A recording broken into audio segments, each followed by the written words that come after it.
Why don't we get started? Thank you all for coming this evening. We've got a very hot topic. I was just looking at Al Jazeera this morning on channel 372, and we're talking about the relevance of the Turkish model. So it's a pleasure to welcome Sinan Ciddi here. Sinan is the Executive Director of the Institute of Turkish Studies at Georgetown University. He got his PhD from the School of Oriental and African Studies at the University of London. He's been attached to Sabancı University previously. His most recent book is Kemalism in Turkish Politics, Republican People's Party, Secularism and Nationalism. Prior to Georgetown, he was attached to the University of Florida. So it's a pleasure to have Sinan here with us today, talking about a very important issue following the Arab Spring. So please join me in welcoming Sinan. Well, thank you, everybody. And this is one of the most actually really hospitable settings I've ever been in to actually give a talk like this. It's much more conducive to what I have to say, I think. So thank you for being here and thank you for giving up your time. I know it's early evening, but I also would like to thank the Buffett Center and Rita in particular for taking the trouble to invite me here. So I hope we have an interesting discussion. What I have to say hopefully won't take too long, so I want to leave as much questions or discussion points as possible. I mean, I've timed myself, I think it's maximum 30 minutes, so I don't want to ramble on too much and give you the opportunity to sort of discuss and grapple with some of the more salient and difficult issues. So a frequent question which I've become accustomed to in the last 5 months that I've been in Washington for is the extent to which Turkish foreign policy is supposedly moving away from its Western anchor. Now, rather than address the substance of this question this evening, suffice it to say for me that this is a symptom of a larger problem in the lack of sufficient investment in Turkish studies within the US academic institutions. And this is not a grumbling point, this is just to elaborate on a further point. Washington or US cities where opinions are formulated, specifically with relation to Turkey, are not sufficiently endowed with knowledge-producing initiatives from which a healthy body of knowledge regarding Turkey is produced. Dominated by a scattering of think tanks, academics and non-governmental organizations, what we know or understand about Turkey is largely limited to what is put forward largely by individuals. To exemplify, if you look at an institution such as Georgetown, where the Institute of Turkish Studies is housed, you come across a number of outfits, and I'm sure in this university you're no stranger to similar organizations, such as the BMW Center for German and European Studies, the Center for Contemporary Arab Studies, the Center for Eurasian, Russian and East European Studies, all of which have slightly different structures, but all have something in common. They all help contribute to producing what I call reproducible knowledge about the respective countries or regions.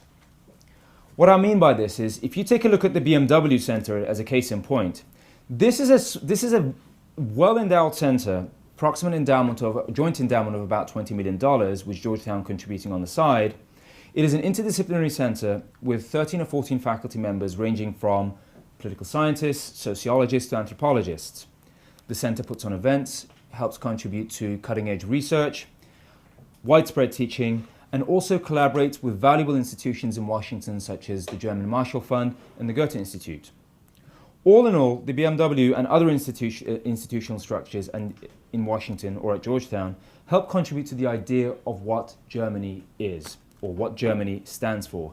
If you were to attend any meeting such as a State Department meeting or I don't know, any sort of even an academic setting such as this, where a topic on Germany is being discussed, there is already an existing body of knowledge and awareness of German policies, German culture, German academia, which is sorely lacking in the environment of Washington with regards to Turkey. Where do we come into this as the Institute of Turkish Studies? Well, we were established in 1982, which at that time I would say was a visionary sort of idea. At the time, institutions such as ITS, where I am, and other important endowed chairs were established by the Turkish government, believe it or not, under military rule in 1982. So some of the most prestigious professorships that exist in Turkish studies, such as the University of Indiana, Chicago, are cases in point where these were established. But that is predominantly where it has remained. And as a result, what we in this country, when we say Turkey as a model, this is largely an idea that is supported by US diplomats. This is where it all came out of in the last few months. And everywhere I go, every time I go somewhere, it's Turkish model, Turkish model. What, you know, why don't you guys play a leading role? And this is what is so vexing to me, because if there were existing centres or academic centres, which there aren't even one in this country, which is my primary goal as my role since coming into ITS to establish, not for myself. I don't think Georgetown should host this, but this is what we are badgering the Turkish government for, and hopefully private donors for, if I can get them to do it without strings attached. But never mind, let's see. So until such investments are made, I am quite happy to go out into places like this, get to see old friends, and have very interesting students to talk to, such as yourself. And until they do a better job, then you'll just have to put up with the likes of me. So there is a wave of dynamism and a flurry about what Turkey is, and it has caught the attention of international observers, particularly in the wake of the Arab Spring, and putting the case forward that Arab countries who have shrugged off their authoritarian regimes should take Turkey as a model to follow. This is based on the observation that Turkey is the only Muslim country which has strived to internalize the tenets of liberal democracy for over half a century, despite mixed results, very mixed results. As a result of its comparatively strong procedural democratic institutions, its commitment to economic dynamism, all resulting in prosperous and stable country, Turkey has shown up to countries such as Egypt, Syria, Libya, and Tunisia as a model to emulate. Turkey's success is highlighted by enthusiasts mainly in this country as a result of its ability to maintain a secular system of government which makes calculated and rational decisions. Indeed, Turkey has been an active member of every Western alliance and institution since the end of World War II, which is inclusive of NATO since 1952, the Council of Europe since its establishment, the Western European Union, and more recently the Organization for Security and Cooperation in Europe and the Organization for Economic and Cooperation and Development. And I'm not even mentioning the World Trade Organization, which Turkey and Turks take for granted. This leaves us with two questions. What are the specific developments which have led Turkey to be portrayed as a model in the region? And given this, what are some of the reasons that I will argue Turkey should not be perceived or cannot be put forward as a model? Lest we forget, back in 1979, we weren't so much interested in propagating models as much as we were interested in trying to warn others away from models, such as the Iranian model. But let's see where this takes us. Since the ascendancy of the Justice and Development Party in 2002 in Turkey, or as we like to call it, the AKP by its Turkish acronyms, it can be argued that a new period of dynamism has been injected into the process of Turkish foreign policy formulation. As such, much of what makes Turkey as attractive as a model is a formulation and implementation of recent, as opposed to historical patterns of policies. Indeed, by the end of the AKP's first term in office in 2007, certain noteworthy developments had taken place. Turkey had taken concrete steps to come within inches of implementing a viable solution for the protracted Cyprus problem. In its entire history of Turkish-EU relations, no government other than the AKP has carried out more compliance legislation and followed by implementation of the legislation with a view to EU membership than the AKP, which resulted in the beginning of full accession negotiations in 2005. By the end of the AKP's second term, new avenues of foreign policy formulation were also being explored. Turkey followed an active policy of what is now being called zero problems with its neighbours, in an attempt to resolve age-old disputes and conflicts and foster positive economic and security relations in its immediate neighbourhood. Foremost amongst these has been a sincere attempt for a while, and since then it has been sidelined and put on the shelf, to normalise relations with the Republic of Armenia, which like the Cyprus problem was until recently very close to becoming a success. With respect to its Arab neighbourhood, for a variety of reasons and for a number of decades since the onset of Second World War, or even before then actually, Turkey followed a defensive foreign policy at best and an ambivalent one towards the region at worst. Turkey, particularly at the direction of the present Foreign Minister, Ahmet Davutoğlu, took not only to normalising relations, but significantly strengthening ties. This was carried out for two notable reasons. First, it was felt that positive engagement with Turkey's Arab neighbours would go significant way to allaying Turkey's security considerations, particularly targeted against Syria and Iraq, which throughout the 90s and early 2000s were implicated in supporting the separatist Kurdish institution, the PKK. Secondly, by positively engaging with the region, the AKP government made a rational and calculated decision to create a series of new economic incentives for Turkey's significantly expanding small and medium-sized businesses, so much so that international observers today are calling Turkey, or the Turkish foreign policy model, as a trading state model. And this has resulted, or not just Turkey's foreign policy output, but Turkey's GDP since 2002 has tripled to reaching nearly almost $1 trillion per annum. The net outcome of this is the following. Turkey has lifted visa restrictions in many countries, most notably with the Ukraine and Russia, as well as Syria, Iran, Jordan and Libya.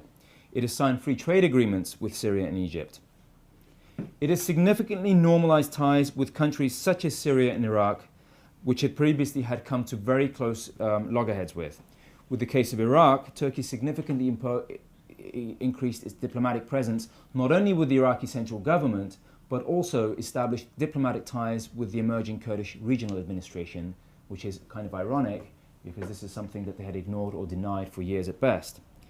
And with Syria, signing a trade agreement it's a little bit unbelievable, since Turkey nearly almost went to war with Syria in 1992, only to be prevented nearly at the last minute by President Clinton.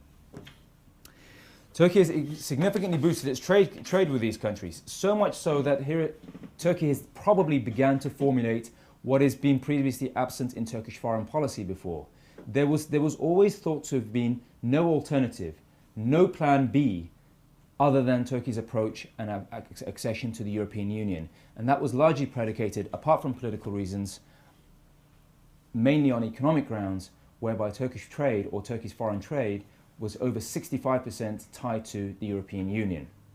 This figure since 2002 has now dropped to a new low of 41%.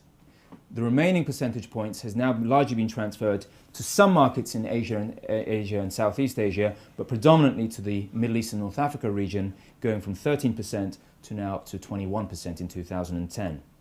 It's probably up a little bit more since that time. This engagement has not only been limited to Arab countries in the Middle East. Turkey has also made a point about reaching out to the continent of Africa. In fact, Turkey has made, we're not talking about North Africa, but Sub-Saharan Africa. Turkey has established diplomatic missions in Somalia, Uganda, Ghana and Tanzania. In fact, Tayyip Erdogan was the first Western leader, so to speak, if you want to call him that, to visit Somalia in over 20 years. And he went with his wife and a whole entourage of businessmen to see what could be done into Mogadishu without the assistance of armored trucks. The people were shocked, and as soon as Erdogan went, a whole bunch of other leaders decided to go after him. But this was kind of funny. So this trading state model has set the AKP a new set of targets. Turkey has now become the 16th largest economy in the world. But this is not what the AKP's target is. The AKP's target is to achieve Turkey as the 10th largest economy by the year 2023, which will be the 100th anniversary of the founding of the Republic. This has obviously earned Tayyip Erdogan a fantastic reputation at home and a number of rewards. Turkey has been recognized as a responsible and proactive state, and earning it a temporary seat on the UN Security Council with a record number of votes between 2009 and 2010. It played a key mediating role until very recently, despite its failure, which almost became a success, between the State of Israel and the Syrian regime. And foremost, what you're hearing now is that this has earned the reputation of Turkey as now being emerged as a regional power.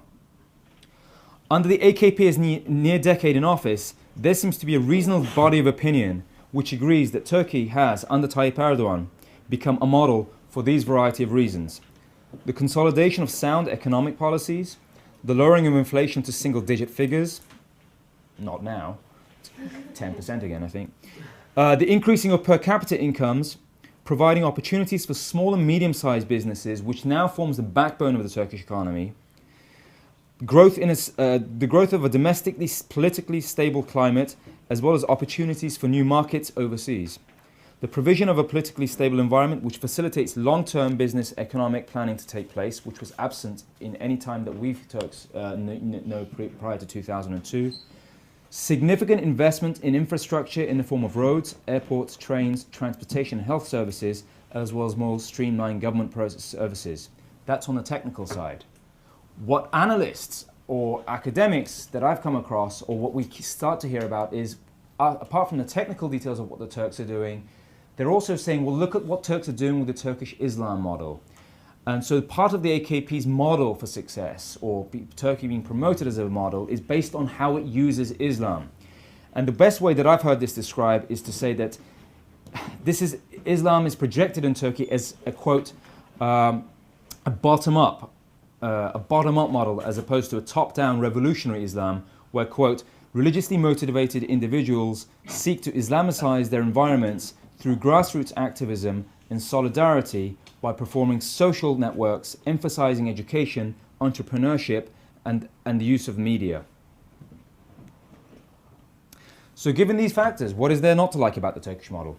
Particularly with regards to Arab Spring countries, which have been going through very severe regime transitions. First of all, we have to ask the idea of whether there is demand for this thing. Who wants the Turkish model? On a recent visit by Tayyip Erdogan to Egypt in September 2011, the Turkish Prime Minister was greeted with overwhelming enthusiasm by Egyptian crowds, holding up posters of him, individual portraits, and the crowds absolutely loved him. Whilst many Egyptians showed overwhelming enthusiasm for this visit, this tone of enthusiasm quickly dissipated when Mr. Erdogan stood up and gave a speech saying that the Egyptians should espouse what he called a secular model.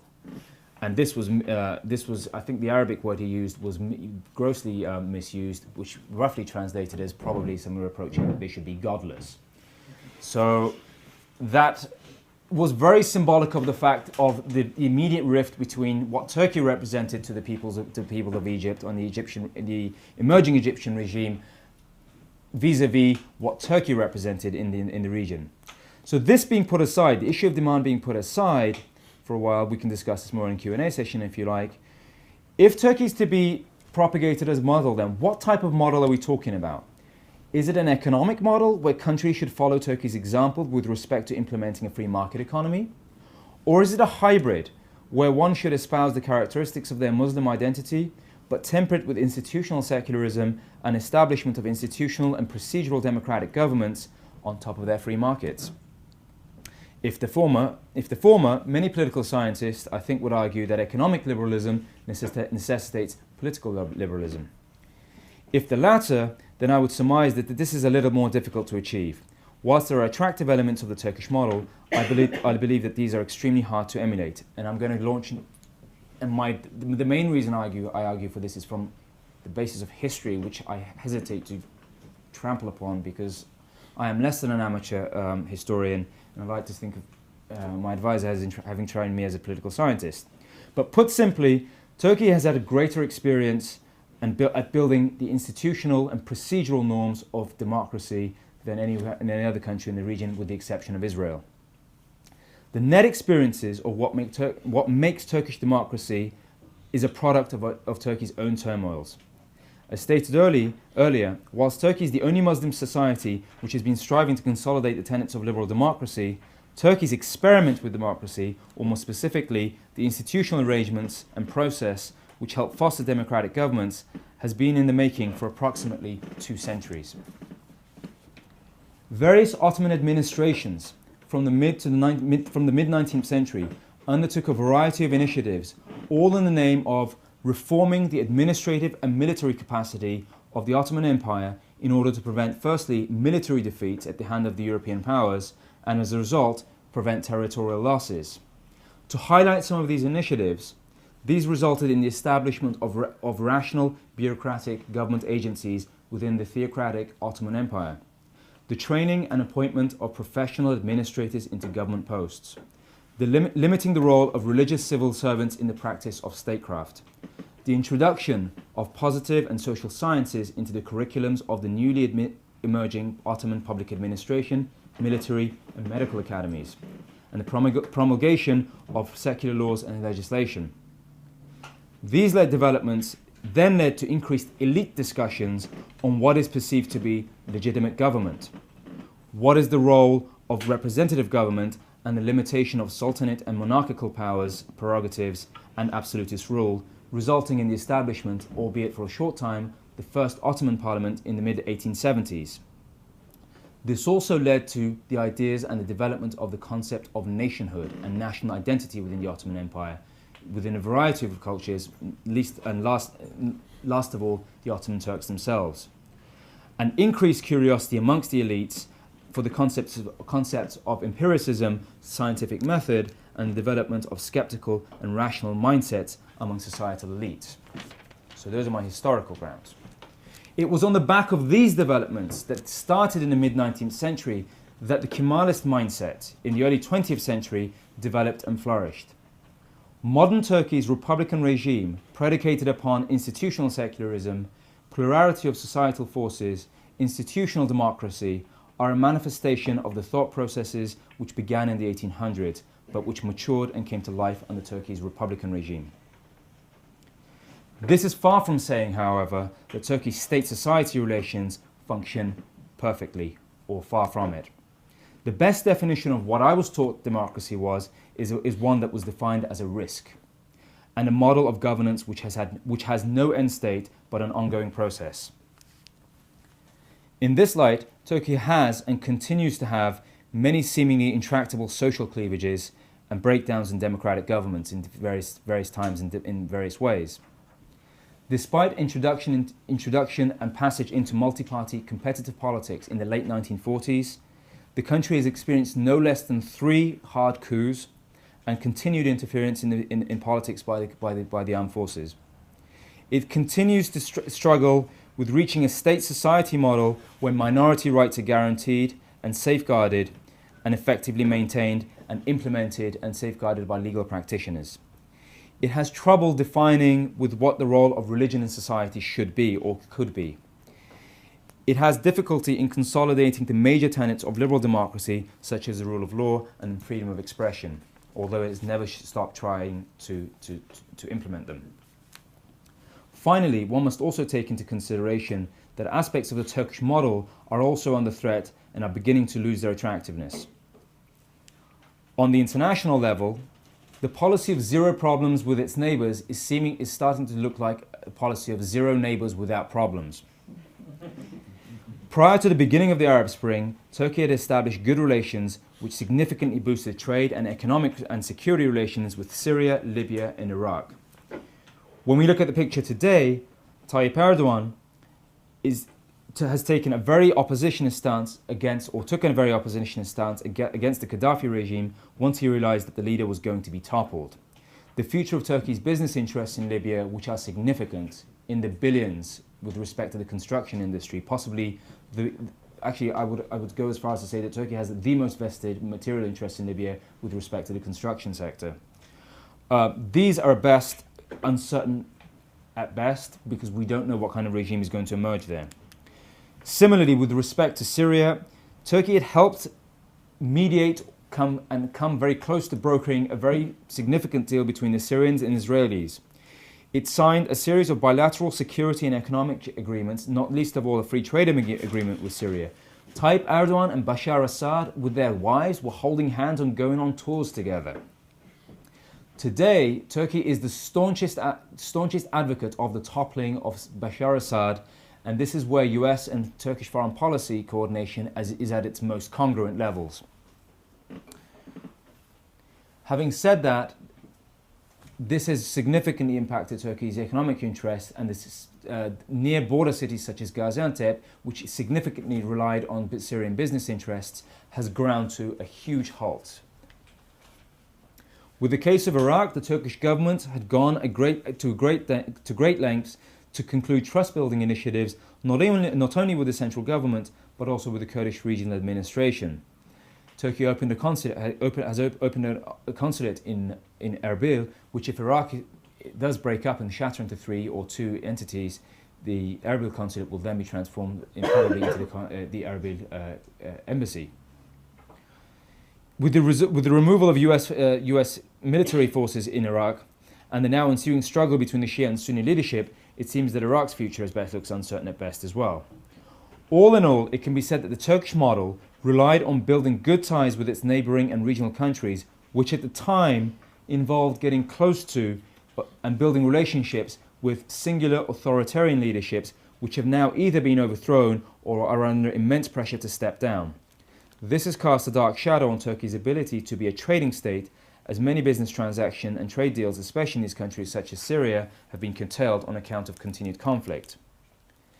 Internally, Turkey's own political dynamics and agenda have led both domestic and to a lesser extent foreign observers to state that Turkey itself may be experiencing its own waves of authoritarianism.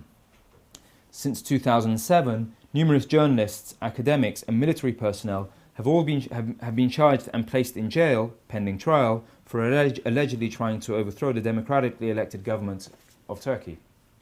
Popularly known as the Ergenekon trials, hundreds of individuals are facing indictments, which has polarized Turkish public opinion. It has been argued that the judiciary, or the government, we don't know, is arbitrarily putting them into prison and trying individuals on trumped up and unsubstantiated charges and scant evidence. The government is distancing itself from the arrests, stating that this is a judicial process outside the scope and involvement of the executive. One of the most visible signs of this polarized environment happened only very recently, where Turkey's previous chief of staff, chief of the military, was arrested and put in jail, pending trial, for also being allegedly complicit in trying to overthrow the government. Never in Turkey's Republican history, never has a chief of staff, present or former, been thrown in jail. As a result, one can conclude by stating that there are a great many observations one can make to suggest that Turkey is an interesting and possibly attractive model, which observers like to point out when trying to attribute an ideal state of state-societal relations following the overthrow of dictatorships in the region. Turkey's economic strength, tempered by its pragmatic and steadfast commitment to institutional and what I call Schumpeterian democracy for over 60 years, makes Turkey an attractive oasis for others to look at and emulate in parts.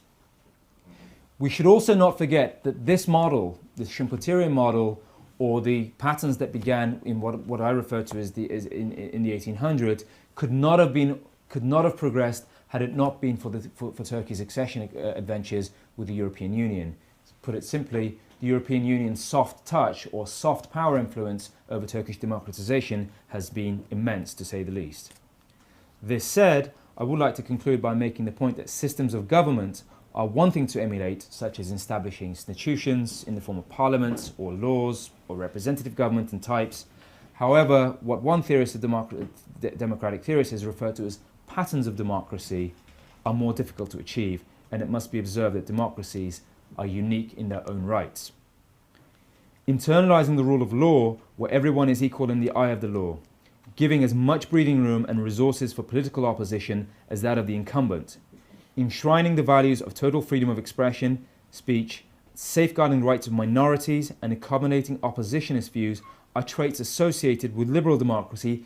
Even the most developed democracies, such as this country, find a challenge to implement to the full extent at every time, and which the Turkish society grapples with to an even greater extent. For countries which have had little or no experience with these traits, or the institutional arrangements in which such traits thrive and develop, such as representative government, simply taking certain structures or looking to other models and trying to implement them in a short space of time, I would argue, is both unrealistic and naive. Democratic consolidation is not an end state, but a continued set of processes which allows states to better absorb the demands placed upon not only by individuals but societal forces and business interests. Whilst Turkey may continue to strive and struggle with the core of these tenets, countries coming out of the Arab Spring will experience a tough time in encountering them for the first time. And instead of seeing new regimes free of authoritarian governments, I think we should all be prepared to deal with the reality that elected authoritarian governments may come to dominate the region for certainly the short, but possibly also the medium term as well. Thank you.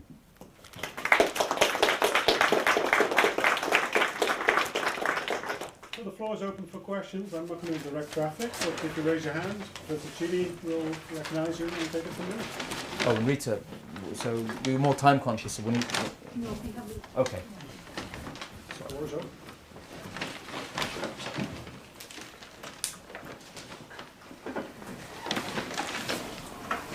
Thank you first for a very eloquent and insightful presentation. On a personal level, it's always nice to hear some British accent. You hardly refer to the Islamic factor. You almost bypass it.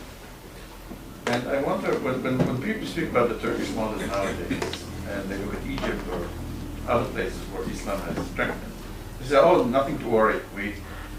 Either they liken it to the Christian Democrat model in Europe or the Turkish model where state and religion can coexist peacefully and nicely.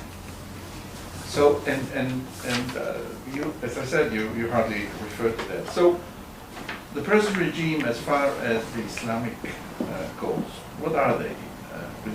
In the case of the Muslim Brotherhood, we know they have a vision of Islamic nature, feature of Islam. Yeah. If you could.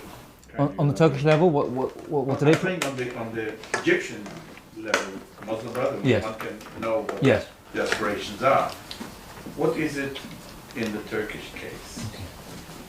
In So this Turkish model that everybody speaks about? So this is very interesting. So on the Turkish level, Turkish Islam is, I would say, a hybrid. It's a hybrid, and it's not homogeneous. It's not a singular entity, and it has mutated and transformed to a great effect in the past decade, or even more recent than that. So initially, the Turkish model of Islam since the 1960s was what we called an anti-systemic and, if you want to call it, anti-Kemalist or counter-revolutionary movement, which sought to disestablish Turkey's Kemalist, if you want to call it, secular establishment, and go take it back to what they called the golden age of the Ottoman Empire.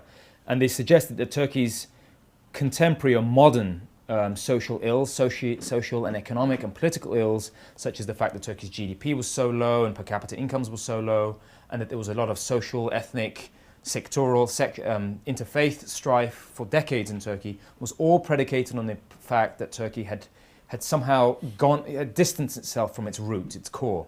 So traditional political Islam was saying we need to get rid of all foreign influences, get rid of this Kemalist influence and go back to our Islamist roots and embrace it.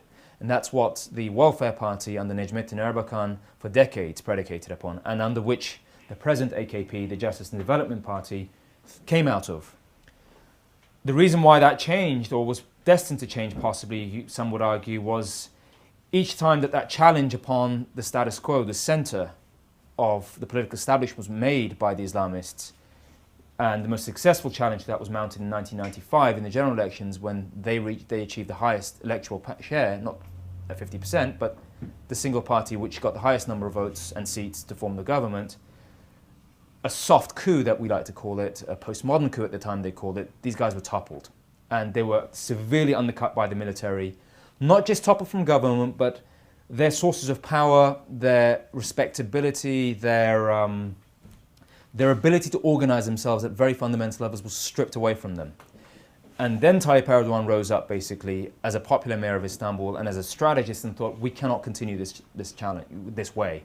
We have to make ourselves politically attractive to not only the middle ground that dominates Turkey, that is interested in maintaining institutional secularism, but also our conservative grassroots, people who are very much in touch with their faith and have faith and like to, put that across with their business life, their personal life, their political life. So under Erdogan, this changed immensely. Nowhere in the AKP's party program, in its election manifestos in the last 3 general elections, they've won 3 consecutive elections back to back, do you see any reference to Islam? There have been certain policy initiatives that the AKP has mounted, such as trying to make the wearing of the headscarf in public institutions such as universities or in public government offices legal. They've engaged debates about whether prayer leader schools, the equivalent of trade schools where imams are raised, vocational schools, whether they should have the same entrance rights as secular schools getting into universities. But other than that, Erdogan and the AKP has not driven an exclusively or explicitly Islamist message. They've concentrated on trying to build the broadest electoral alliance to firstly stave off the pressure from the military. And the way they've done that is through the economy. So get rid of the institutional forces which have constantly tried to pull them down, namely the military and the judiciary, but also attract voters who would never have voted for them. People like my parents, I guess. They still didn't vote for them. They don't tell me who they vote for, but I'll lay down my entire year's salary. Well, maybe not that much, but to know that my father or my mother would never do it. But in June 2011, the most recent elections, these guys achieved 49.8%, almost 1 in 2 votes out of all valid votes. So that is a huge electoral alliance, and that has never been topped in Turkish electoral history. So there is no exclusive reference to Islam. But what they do, obviously, is when we say how they've progressed the economy, so small to medium-sized businesses in Turkey who have flourished. I mean, this is like, when American politicians talk about, forming the backbone of the US economy, this really dominates the backbone of the Turkish economy now. Anatolian towns where, these businesses thrive, have formed business relationships with neighboring countries, Europe, anywhere. These people, these companies and their owners and their workers are very devout people to a certain extent, more so, differentiating amongst themselves, obviously, but they're in touch with their faith. They like to form business relations with their immediate neighborhood. This has been promoted. Trade associations, businessmen associations, they have cropped up to form these links with the Muslim world. And nobody cares about that because that helps the economy. That helps bring out bigger business. That also helps more established, quote-unquote, secular big business. I mean, they don't really care, I suppose, where how you make your money, so long as you make money. So this is the type of Turkish Islam that has been, I think, put forward initially. And there's also other elements of cultural Islam that we've come to see in educational policies that has reached even this country. You have charter schools, you have universities in the Central Asian republics that are funded by different currents of Islam, not necessarily attached to the mainstream Justice and Development Party Islam, but more by philanthropic Islam. I don't know. I mean, I don't know how you would classify it, but I wouldn't classify it that way. But that's what it's been referred to as. So it's a big beast. Thank you. No. I have a question. You mentioned Libya and Syria and how Turkey had developed a lot of relations with them in terms of construction or whether it be trade with Syria. Mm-hmm. And then you mentioned that the stance that Erdogan later on took towards Gaddafi and Assad was that it brought up the question of was it no longer a trade state? Right. Do you think that this conveys that they make decisions not based on economic interests, but on matters of, I don't know, maybe moral principle? And does this, in a way, make them even more appealing to people who look at this from the outside? See, this is why he's in a triple major. Yeah. So there's political considerations drive foreign policy, or do economic conditions drive foreign policy? That's an age-old question, I think, that everyone, all foreign policy or international relations scholars have to deal with sometime or another. I would not think it's a moral issue for Erdogan. I don't see it as that way. I certainly do think it's a very economic, but also decision-making process with respect to Libya and Syria and the whole region right now. But that's tempered by strategic considerations. I mean, Turkey was initially criticized with its stance to Libya. Turkey stood back with it before the task, with the initial task force going in and the allies going in to topple the Libyan regime, because there is a strategic and economic consideration there. The economic condition is we have 25,000 workers and businessmen in Libya. We have close to $10 billion worth of construction investments. Is Gaddafi going to fall? If not, you don't want to make an enemy out of this guy. I mean, if there was really one unpredictable person that holds a grudge that was Gaddafi, and Erdogan and the government were very wary of that, so they stood back and watched.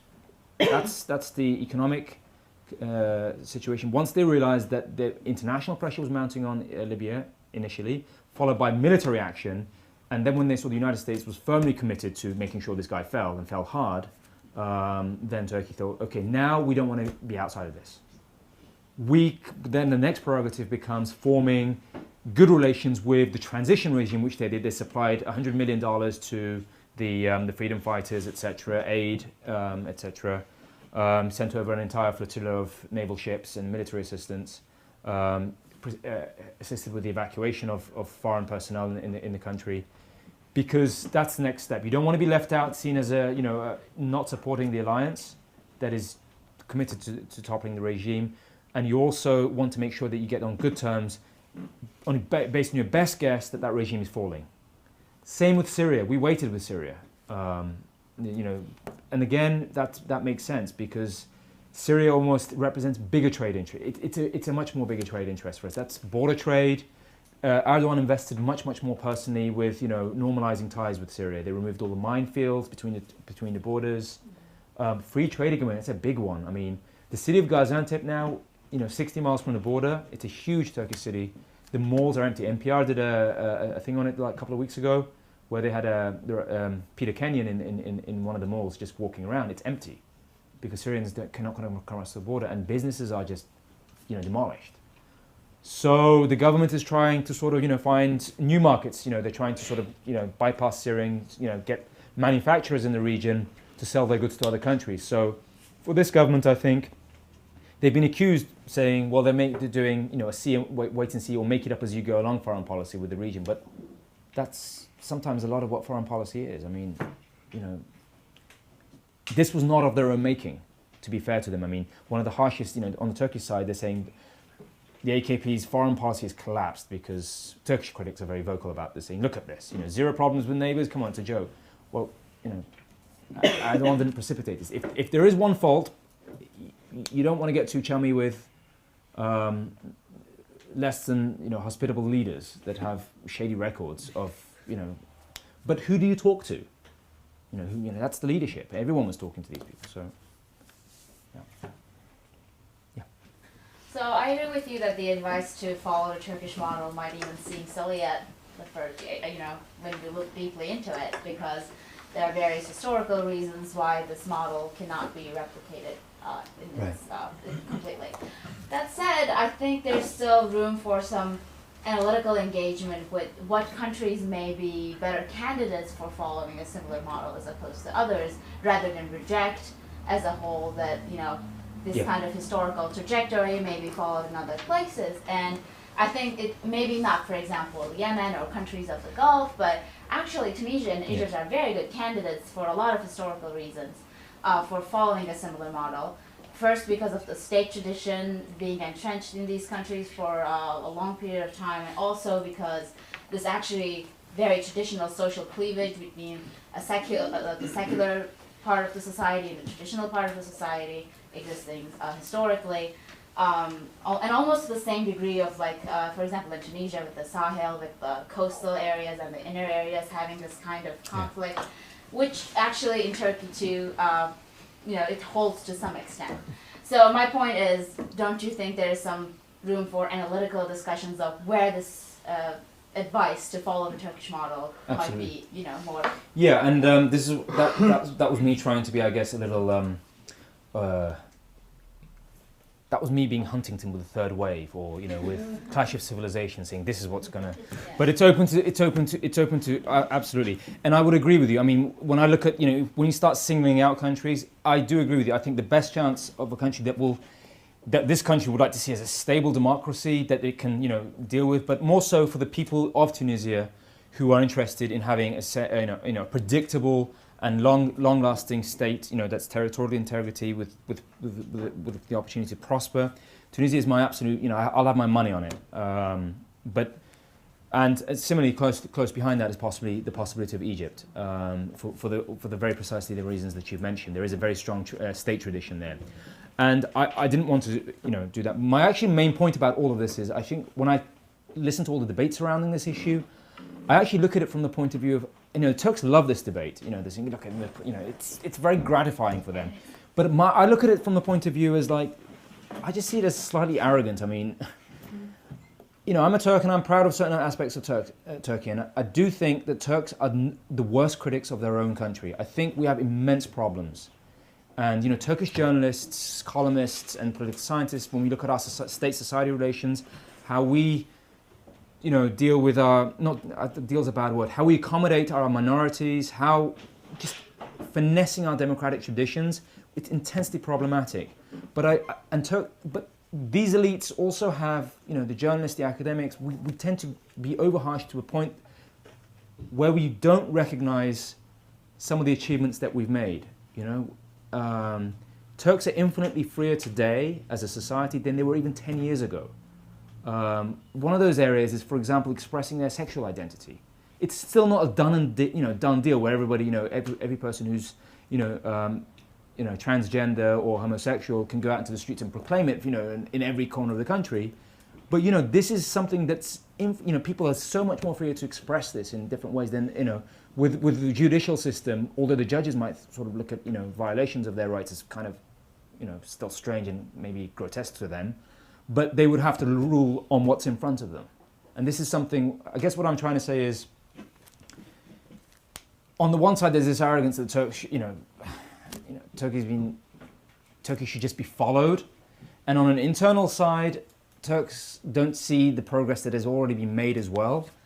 And there are aspects of it which can be sort of taken as not an I don't want to even say an example, but as an incentive possibly. Just say, well, these are nice aspects of what Turks have done. These are things that possibly, can be sort of studied about. But I don't want to overplay it. That's my main thing. There's also the flip side, right? The nostalgia for the nostalgia for the modern argument of Özgür, for example. It's just like there's a nostalgia for a freer period in other ways, maybe not gay rights, etc., but like for a period where women could wear shorter skirts without getting nasty looks, etc., or for a period of like freedom of speech. There's a secular nostalgic tradition that's playing against what you're saying. Perhaps that's preventing people from seeing some of the advances that have been made in other areas. Well, yeah, I mean, I should also mention another one. That's a big one. So it's a dichotomous relationship. The external view of Turkey is that Turks, are ruthless towards their minorities, especially, for example, Kurds are the international case in point, and also how we treat specifically, the whole Armenian identity in Turkey. And this is a very sort of sore and dichotomous relation, but also, I don't know how well the press covered it here. I think it did the BBC World Service covered it very well. The assassination of Turkey's most prominent Armenian columnist and editor of the Agos newspaper, which is an Armenian-Turkish newspaper. It's a daily. It's been around for a while. This man was shot, assassinated in cold blood in 2007 in the street, gunshot in the head. Tens and thousands of people, Turks, came to the streets who are not Armenian in any shape or form, ordinary Turks, who were furious, and they put up placards saying, this is not acceptable. And the final court ruling of this came out, the investigation, so to speak, which is perceived to be a sham, because they're saying this wasn't, it's carried out by a cartel or that there wasn't an organized crime.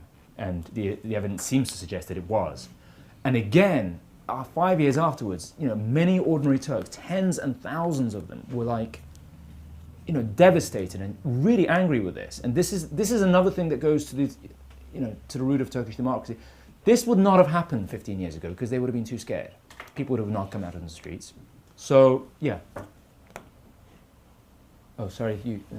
Did you? Oh. Yes. Okay. Sorry, I'm very bad at this. This sense of superiority that also Islamists or religious nationalists share, AKP leadership also shares this sense of superiority, which is part of domestic marketing. We are invincible, we are regional power, but in reality neither secular groups in Turkey nor Islamic-oriented or conservative groups have real interest with Middle East. For example, there are thousands of Syrian revolutionaries in Istanbul They are in Istanbul because they have this visa opportunity, and they are struggling to overthrow Assad. And there is no sincere interest in Turkey with these revolutionaries in the middle of Istanbul. In 2009, they were Iranian revolutionaries, reformists, disappointed, escaped from Iran. Nobody was really interested with them. I don't understand this mothership debate, and I'm trying to follow, for example, Turkish press coverage of Middle Eastern issues. For example, there is no hint of serious coverage of Tunisian elections. For example, Egyptian elections are not truly covered, even by analysts who are supposed to be Middle East analysts. And there are no experts in Turkey who are capable of Persian, who are also political scientists. So this is a strange country, and there is this tradition of Kemalists overlooking Middle East, and Islamists are also overlooking Middle East. They also readily promote themselves as the natural leaders of the Middle East because of the legacy of the Ottoman Empire. Then we look at from this prism, this mothership talk is far from realities, I believe. For people you don't know, for people you don't have any sympathies, for people you claim that you don't have any state tradition, this mothership talk is quite strange. And one last thing, I will try to formulate this into a question, but I fail. State tradition, you may have a strong state tradition which could be a hindrance to democratize yourself. In Iran, there is a strong state tradition of conspiracies, cunning, which turns to be a kind of obstacle to a democratized country. In Egypt, there is Urabi revolt. When Urabi in 1880s revolted, his first act was to establish a parliament. In Egypt, there is then 1 century old of parliamentary tradition, struggles at the street level, so on and so forth. So I believe that, in summary terms, it's not state tradition as Tunisia exemplifies. Their transition, the way that Tunisians are managing, working out their transition is exemplary. Last point, for example, for the Constituent Assembly, they organized their election, which was a proportional representation-based election. Even socialist groups or smaller groups with 1% of share in the society, they were able to enter into the parliament. This is something the Turks in Turkey have never managed to do. We have a 10% national threshold in the elections, only because to exclude Kurdish people to enter into the parliament. So maybe we should take Tunisia as a model. Oh, excellent! Yeah. That would be very funny. Yeah. No, that's a perfect point. That's another thing I've never touched upon, but I always say this. I mean, I say it with respect to Turkey's relations. The way that Turkey fell out with Israel recently, and one of the views that comes out in the capital city here was, well, Erdogan did that to placate Turkish public opinion, and also reach out to the Arab world. And I was like, I'm sorry, what do you think the Turkish people think of the Middle East? I mean, seriously, how many of us are Turks here? Just out of interest, if you know. What are the 3 most common words that we associate with the Arab world? You can be very open about this. You're in America. You can say anything you want. I'll tell you one. One of the most common words that we associate with the Arabs is dishonest. Uncivilized. Uncivilized. Dirty. And dirty. Backstabbing. Backstabbing. Yeah. That's why we don't, because there's no, you're absolutely Turn right. off the cameras right now. Yeah, these are not our views, this is... I don't know how to we can translate it. Oh, I can't translate that. That's one because I. Oh gosh, I that's heard a it from difficult my one. grandparents and years and years. I haven't Remember actually, the Ottoman history? I've never actually heard of that. Pasha. Oh gosh, that's very interesting. Well, that's a very good proverb, but it's a very rude one. Typical Istanbul lady, she would always say Exactly. Arap'tan Pasha olmaz. And this goes to the heart of what you're saying. I mean, in terms of, That tells it all. yeah, I mean, lack of public interest in what's going on in the region is Even in Islamic newspapers. right. So, and that, yes, it's lip service to people, who they have religious ties with on a very superficial level, but that's about it. Business thinks that's fine. Anything else, we don't really, want to do.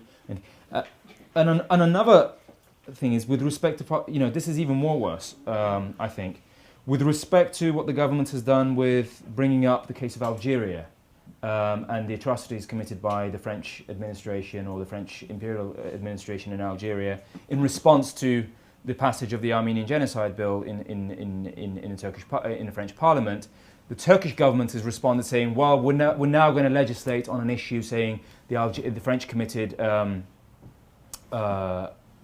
genocide in Algeria, which was strongly put down by the Algerian Prime Minister, saying, please don't go there. The Turkish people, I mean, honestly, on a popular level, the Turkish people do know very little, if anything, about what happened in Algeria under the French administration. Nothing. I mean, this is just political capital that's been trying to move. But actually, this is something that the Algerian people absolutely loved about Erdogan. The Turkish government voted against the independence of Algeria in the United Nations. A couple of times. In the final vote, that's interesting. Don't say that in the press. Yeah, in the final vote, they didn't say yes or no. I think they abstained. But before then, a couple of times, the Turkish government said no to Algeria. Oh, wow. So that's what the Algerians remember. It brings into our discussion something else, and I see this in the Arab press. A lot of the Arabs don't want to hear about the Turkish model because for them it brings back the memories of the late decades of the Ottoman Empire and the Young Turk oppression of Arab nationalists, all that sort of stuff. Sure. While in Turkey, I mean, I completely agree with you, while in the minds of the Turkish public, there's just this idea that due to some weird Muslim solidarity, any sort of Turkish initiative will be welcomed in the Middle East, while oftentimes the opposite is true, and a lot of people are just suspicious, because they see this as a form of neo-imperialism. The only place I think where Turkey carries good favour without prejudice right now is largely within the realms of sub-Saharan Africa, with its approach there, simply because of the fact that Turkey's had no colonial past there. And it approaches a lot of the Muslim countries and actually tries to see, it's in an exploratory mode to see what the business environment in sub-Saharan Africa is. So that's hence its approach towards Ghana and Somalia and Uganda to see what the potential is. And these countries absolutely welcome it because Turkey doesn't have an axe to grind. It doesn't have this long baggage of colonial imperialism in the region, in that particular region. So it's very interesting. And based on Kaya's point, I would also say that it's put it out there to suggest that what we mean, I think policymakers in Washington mean by the Turkish model is they would like to see Turkey play a leading role because of its Muslim character in areas where they, or Turks, support emerging or ad hoc US foreign policy developing towards individual regimes. As it emerges, US policy emerges towards individual countries, they would like to see the Turks piggyback onto that in order to strengthen the case into the region. That's my thing. So, how about you, Professor? Then you. Well, if I could, I would like to return to Gözday's question. So it seems to me that there might be two ways, at least two ways, of deploying the Arab model, or the Turkish model, sorry. Well, now we have the Tunisian model to think about. So on the one hand, you could have kind of a naive, static view of the Turkish model. And you say, well, it's a blueprint, and people think it's a blueprint you can transpose somewhere else, and you've correctly identified, I think, that's not going to happen. There are very unique circumstances going back to the Tanzimat, to the Kemalism period, etc., which make Turkish developments unique and can't be transposed. But it seems to me that there's also kind of a process model, right, where we as political scientists look at developments in Turkey and we wonder what made this transition to a democracy, or depending on which degree of democracy you want to ascribe to it, but let's say a transition to democracy possible. Certainly, you've touched on one very important element, which is this control of the military. If you compare this to 30, 40 years ago, this would be almost inconceivable, as you said, that members of the military are held in court and judged. So you have a dramatic change in civil-military relations, right, as one key ingredient of democracy. The second ingredient would be development of viable, strong democratic parties. Third one might be Alice's point about how you deal with this Islamic issue. But I wonder if you could speak to maybe at least one of them. And let's take civil-military relations. And if you think of the Turkish model as a process model, how do you establish vibrant civil control over the military as a key ingredient, I think that's a question that we're certainly asking in Egypt and other places. So not as a static blueprint where you could take the Turkish model, transpose it somewhere else, but think about the mechanisms through which civilian controllers exercise more and more authority over the military as a process. Not that it can be transposed, as I said, as a blueprint, but as lessons for politicians or policy analysts to think about. I wondered if you could speak a little bit about that understanding of the Turkish model, perhaps. Look, that's really interesting. By the way, all these notes I take, this is how I end up writing a paper. So thank you for all your inputs. You just help me make better. I can't give you a recognition to all of it, but I might just put down the Buffett Center. Thank you very much. In relation to civil-military relation, I think this is actually, I don't know.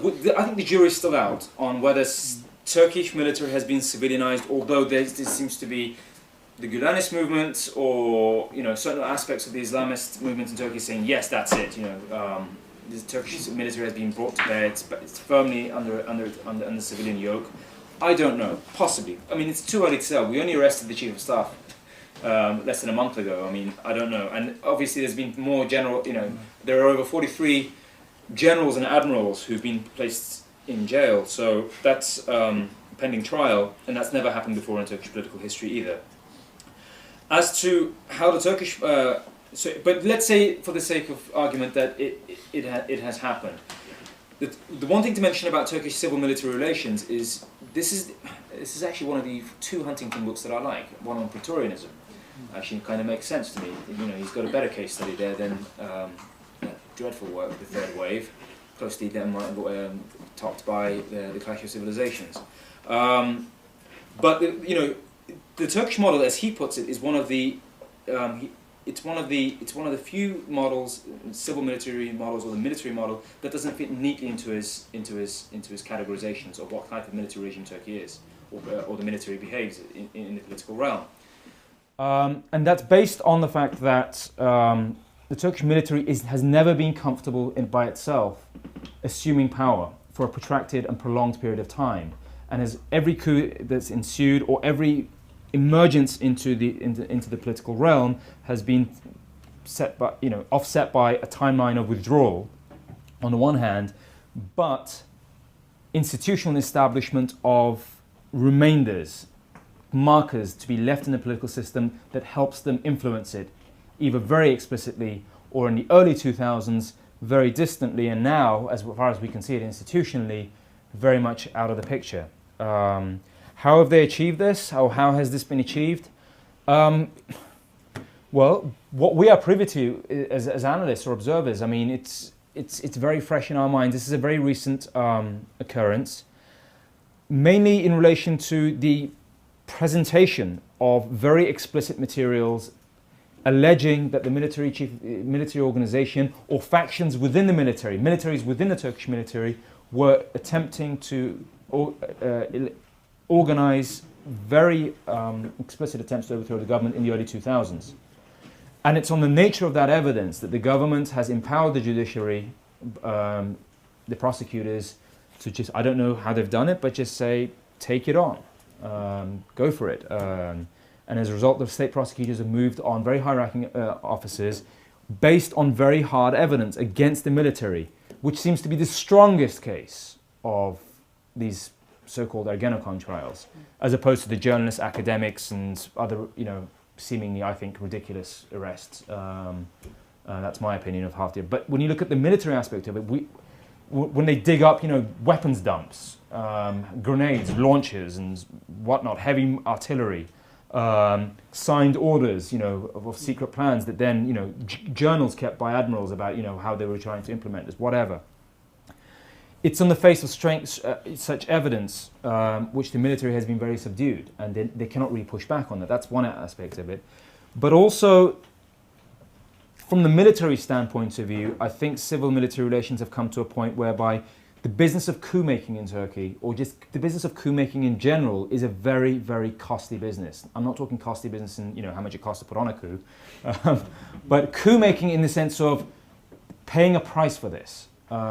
If the Turkish military, and I'm sure there are factions within the military, I don't think it's this one pyramid where the top chief of staff has unanimous authority over everything that goes on, although that's how the military is supposed to function. But once you roll out the tanks, which they did last time in 1980, Turkey was a largely closed economy. Global communications, Turkey's vested interest in the global economy was extremely limited. If Turkey exported more than $2 billion back in the 1980s, I think that would be a gross overestimation. Today, Turkey is a multi-billion dollar, it's close to $1 trillion GDP, per capita income of above $12,000 per, for 75 million population. It has significant economic interests. You roll out one tank, Turkey's relationship with the European Union, Turkey's relationship with the economic markets in which the entire military institutions' retirement funds are tied into. Turkey's military retirement funds aren't this sort of freestanding, they get a paycheck, in dollars. It's all their retirement fund. They own banks, or they used to. It's all in investment portfolios.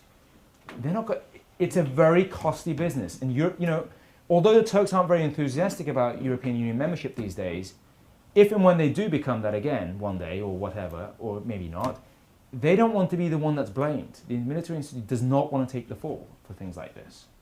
So the business of coup making is less of an alternative. And and lastly, there have been a few chiefs of staff in the early 2000s which we think were interested in changing the role of the Turkish military from seeing it as an institution that was solely that had the dual role of defining not only Turkey's external enemies or external threats, but also internal threats, to an organization which is now exclusively focused on what the Turkish military does best, which is its role in places like peacekeeping in Afghanistan and Kosovo, playing vital roles in things like the Libyan mission, being a good partner basically in vital missions. That is what they've begun to concentrate on. They've seen themselves much, much more effective that way. I don't know, I'm not learned in any shape or form about the military patterns in for example in Egypt, to suggest that if that can be emulated or if they resemble in any shape or form. But I do know I don't know, but I do suspect that the Egyptian military is no more comfortable in being in power for a protracted or prolonged period of time because I think they sense the impending push of the people for results or some establishment of a civilian government in the near future. You've been waiting very patiently, I'm sorry. And if there's anyone behind me, please just... You've touched on bits of all the questions already, but I'll say them anyways. So I was going to mention the genocide bill passed by the French Parliament. Yeah. It was really uncontroversial, though, I thought. Uncontroversial? Well, it was a French politics. Almost everybody in the Assemblée Nationale voted for it. So, but then it was controversial because in Turkey, I remember seeing one article in which the Turkish government actually kicked out the French delegation. Oh, was that today? No, that was months ago. That's less than 2 months ago. Right. Okay. Yeah, but just then that got me thinking about, if Turkey is assertive enough to do an action like that, even though it's a repeated issue, but Turkey now does not export that much to the EU anymore. And in Europe, there's this growing wave of Islamophobia, and some politicians out there clearly said they don't want Turkey in the EU. And given how the EU is like right now, then I have 3 questions to ask. Number one is talks between accession of Turkey to the EU at a dead end? And if so, will it ever restart? Can it ever be unfrozen? And in the meantime, is there serious debate on if Turkey can get its own economic sphere of influence apart from the EU? Okay, good questions. I would argue that despite the 41% that exists trade volume between the EU and Turkey, Turkey's main trading partners, I don't have it on me, I left it in my room. Turkey's biggest trading partners are still the EU countries and the EU as a whole, and it's the EU market, the customs union, that Turkey is most economically integrated into. Turkey is the only non-member country of the European Union which is completely 100% integrated economically into the European Union, and it's been like that since 1996. So there are no tariffs. All the production standards, trading standards, anything that's necessary for a Turkish business to operate in the European Union and vice versa exists in Turkey. And that was a challenge to Turkey for the first 10 years of the customs union between 1996 and about 2006, but I guess it started to pay off. So the EU is economically still vital. There is no, and the government is not ignorant to that. With relation to what Sarkozy has done, well, I mean, we can argue why he's done that. That's fine. It doesn't really matter. But there is an important thing here. There's an important problem here with respect to Turkish foreign policy making, which is to say that I think the Turkish foreign policy making right now is very, very stuck. Once Sarkozy signs the bill into law, what does Turkey do next? I know for a fact that Erdogan wants to try and play this as calmly as possible from a political point of view, but from a public point of view, the Turkish people want revenge. But if we cut, they're suggesting we cut diplomatic relations with France, recall the ambassador. Okay, let's do that. Then what? By year 2015, I am assuming that half the world, or a significant part of the world, even maybe the United States, may pass a similar binding resolution. Do we cut diplomatic relations with all these countries? They're aware of this, and they do not know what to do right now. They do not want to hurt business interests. How do we know that? Because Turkey recalled its ambassador from Israel for different reasons, right? For the flotilla incident. Well, they've done that, and diplomatic and military relations are at an all-time low, but I don't know if you've noticed, Turkish trade between Israel and Turkey is at an all-time high. They have not affected business, they haven't touched business. They're not going to touch business with France, they don't want to. Turkish business investment in France and French business investment in Turkey, like auto manufacturing plants, Renault and Citroën, these are huge investments. There are hundreds and thousands of jobs attached to this. They will not touch that. But you're quite right, there is one aspect of Turkish foreign policy with all of this, with respect to the European Union, etc., which is to state that until now there was never a plan B with respect to Turkey's economic focus, or an alternative to the European Union. The diversification of Turkish interests with not just Middle East, North Africa, Sub-Saharan, but also Asia, it's not necessarily an alternative, but it's a huge diversification of interests. Yeah. So. Would you say there's a country plan behind that, or just? No, I don't think so. Copy every country possible, just buy I think they're very, very pragmatic. The government is very pragmatic. It's like the Roman Empire trying to expand because it needs more slaves to fuel its economy, right? The primary input of the Roman economy was not oil; it was slaves. That's how it produced, because they had a leisure class that thought and conducted politics and lay around in bathhouses. The Turkish government's perspective is, this is one aspect of them I agree fully on, is you diversify and maximize your economic interest because it makes your economy grow and your people prosperous. This is what they have been excellent at. There is no doubt about this. Tripling of GDP in the last 8 years, that's no small feat. So doing business as much, creating business opportunities, creating a politically stable environment for that, creating a more stable region was their intention, absolutely. It just hasn't, no one 15 months ago would have thought that all these revolutions were going to happen, and they haven't banked on this, not for 1 second. So we have time for one, can Let's have one from here. Okay. Two short questions. So I'm going to kind of bring you back to the east, because you talked about Middle Eastern countries, but you didn't mention Iran. Right. Now, I'm attending a conference, a closed kind of workshop at UCSB in a month, and we're going to talk about the constitutional making in Iran, past, present, and future. And one model that is being looked upon is Turkey. Right. So you may, Well, our constitutional model? Yeah, well, precisely what we have been discussing, the role of Islam, approach to religion and society and democracy, secularism versus an Islamic government.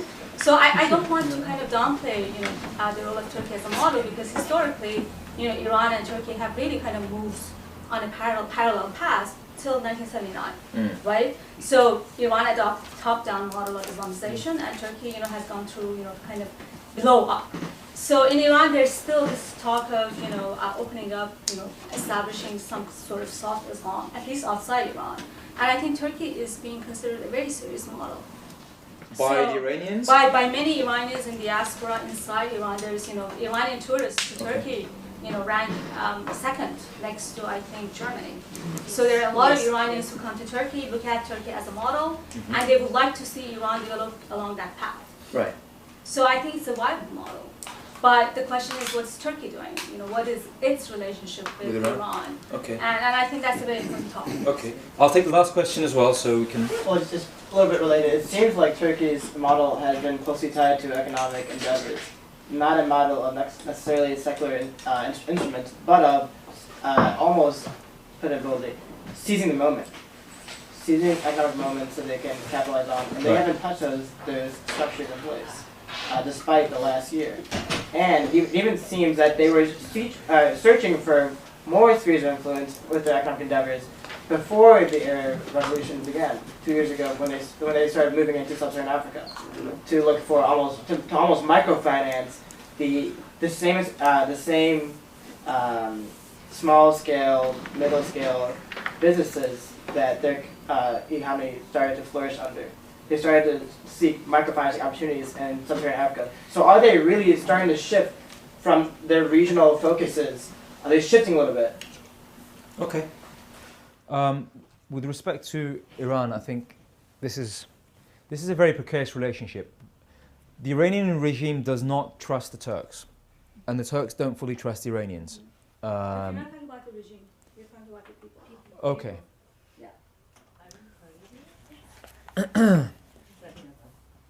Okay, from the and Kirk, if you can back me up on this, or not back me up, but just. There's one fact, for example, in the last 10 years, Iranian tourists, number of Iranian and Syrian tourists have almost 10 times increased. 3 million Iranian tourists. Right. Yeah, 10 times since 2002. I would say this is one of the things.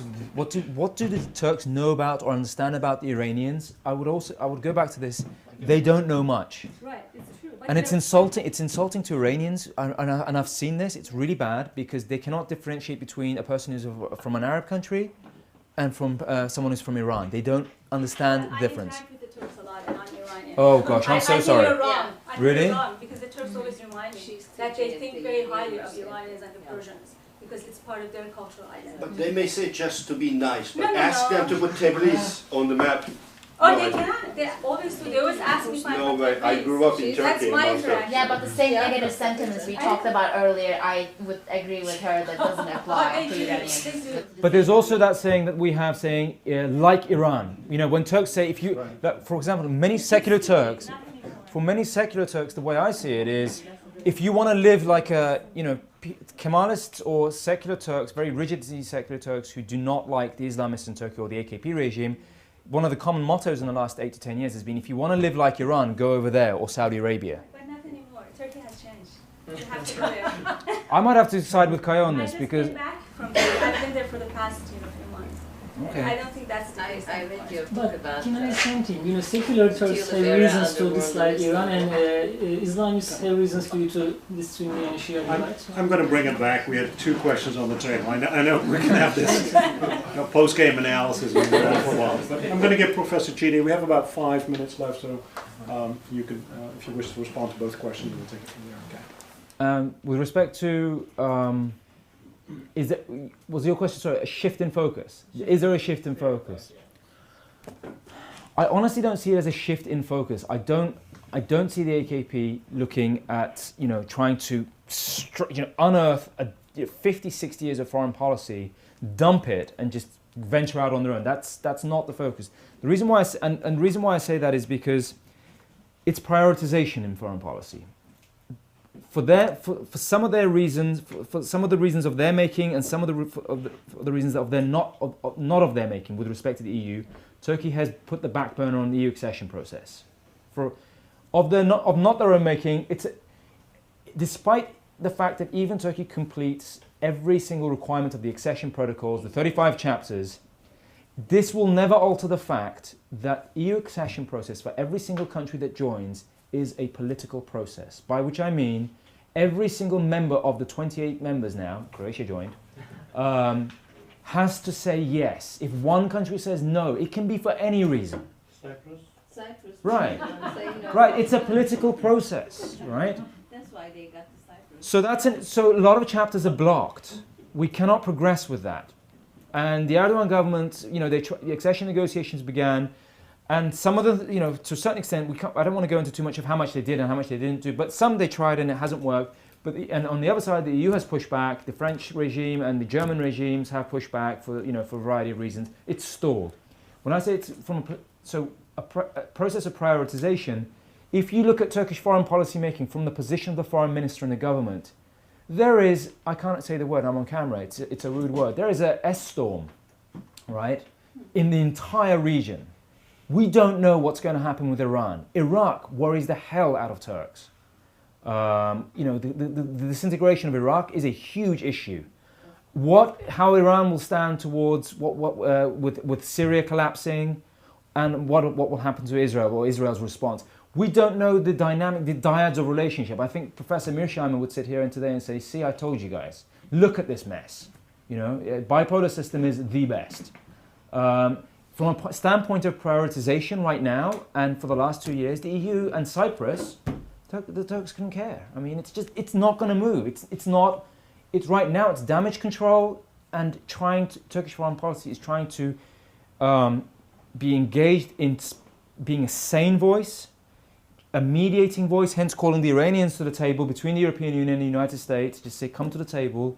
It's trying to project itself as a regional power by trying to say, guys, let's see what we can do. There are so many unknowns, and it's not a shift of focus. I think it's a prioritization of burning fires. Even trade has gone by. So with respect to France, for example, over the Armenian genocide issue, I think he may just wait to let this blow over. I don't know. He may downgrade diplomatic relations. I don't know. But it's not a big deal for him, really. And he may be angry, but as far as the bigger picture is concerned, for this guy, he's on the phone to Mr. Obama a few times a month regarding Syria, right? I mean, I don't think he's getting much sleep. More so than less so than he ever did. So it's an expansion out of fear. Like uncertainty, regional uncertainty, is an expansion of their spheres of engagement right now. Oh, no, I don't think so. It literally is, whenever he travels to a country he hasn't gone before to, he takes a plane full of businessmen, big business organizations to see what is possible. That creates jobs, that creates political alliances for him at home. More jobs, more production. Also, possibly. The market of goods that Turks sell to Western Europe, the European Union, is high-end manufactured goods. These are high-end goods. But there is, Turkish businesses which were initially low-end goods like textiles or, more, sweatshop type production systems. These markets are now too mature for Turkey. They cannot sell to these. So instead of, letting these factories close down, they're finding new markets. And that's also clever. It's the government finds new avenues for these people to trade in. So I'm sorry I wasn't very enlightening on your question. I just don't. I think it is. But on government to government level, it's a very precarious relationship. They like them for energy. The Turks like them for energy. The Iranians like them for possibly a good mediator and a broker, still an honest broker, which the Turkish state does not have vis-a-vis with Syria now. But we do have the missile defense shield, which is now active, and that is pointed at Iran. And the competition over eventual regional leadership between Iran and Turkey is brewing under the surface. Right, exactly. Let's call it, and please join me in thanking Professor Ciddi. Thank you. Thank you for having me.